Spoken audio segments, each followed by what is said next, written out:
Michael Blau. Chris, do you see that you are embarking on the daunting task of reversing the predominant trend of human culture? I don't believe it is hyperbole to say that your definition and promotion of rational thinking and behavior could represent a new and distinct direction in human cognitive evolution. Your work arguably occupies a space equivalent to that of religion and the group instinct that you mentioned in the latest blog. I've often thought that mankind, early on, headed off into some directions in response to the pressures of survival. Somehow those directions constituted definition of codes of conduct, moralities, that provided comfort and guidelines to help deal with the difficulties of life. With some time and effort, those early survival solutions became religions. Some opportunists saw the power of such a process and formalized their belief systems into the control mechanisms that became organized religion. It didn't have to happen that way, but it did. This defined the character of subsequent human cultures. You are demonstrating an alternative. Reason, rational thinking, and understanding of what is a belief system would have served mankind much better and saved millennia of abuses. Better late than never, I guess. While you are not the first rational thinker to voice your sentiments, your publication and promotion of these principles may well lie at ground zero of revolution that sets our culture in a new direction. Your comments? Okay, well, first off, wow, and thank you very much for saying all of that about what I'm trying to do. I really appreciate it, actually, because I don't really view myself in quite that awe-inspiring of a role. But I would certainly like to get there.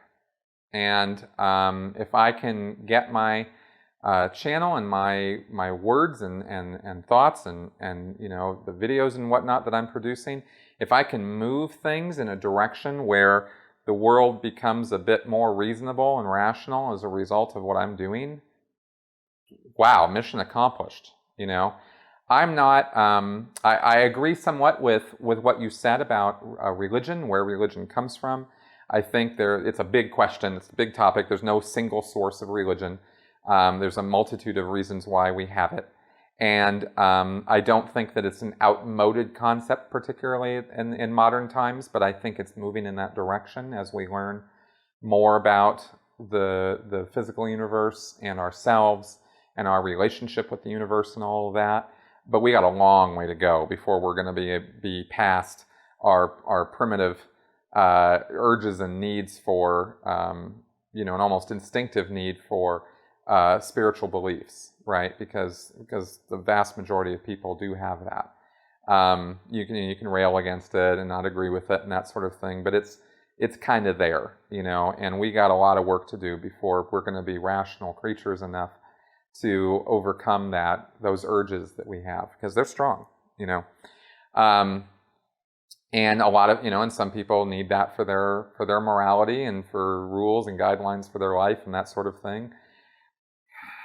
You know, but I would very much like to do whatever I can to get to popularize reason and rational thought and critical thinking. I think this is a point that we're going to either, we're either going to survive or we're going to die on this. We're either going to evolve past these primitive, destructive impulses and violent impulses that we have as a species, or we're not. It's a real binary sort of thing. It's we're either going to do it, and we're gonna get past this very violent type of civilization that we have, and move past that.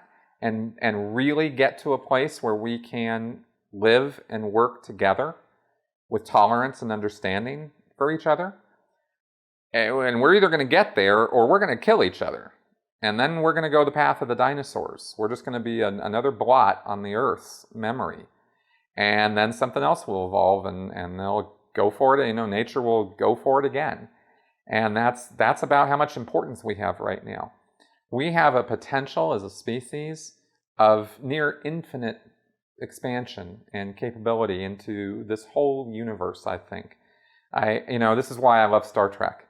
This is why I love the ideas of science fiction writers and great thinkers and humanitarians, is because they tell us and show us what our potential is. And it's big, it's huge. you know. But the news and the media show us the reality of, are we meeting those potentials or not?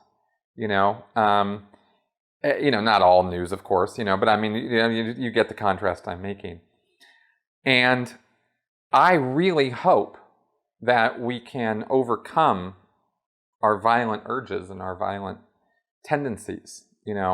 It's almost instinctive with us that if somebody disagrees with us, we want to hit them, we want to hurt them, we want to beat them into submission. And we've got to get past that.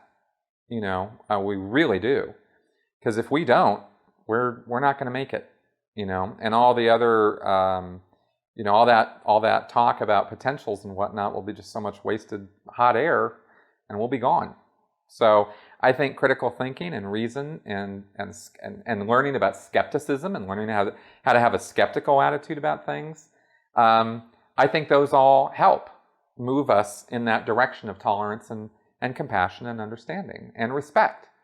Those are really important words, and they represent attitudes and ideas that we all need to have. So everything I'm doing is trying to move that ball down the road, and I hope that I can continue to do this and make a difference out there to as many people as I can possibly reach. That's in the end, everything that I'm doing is in that direction.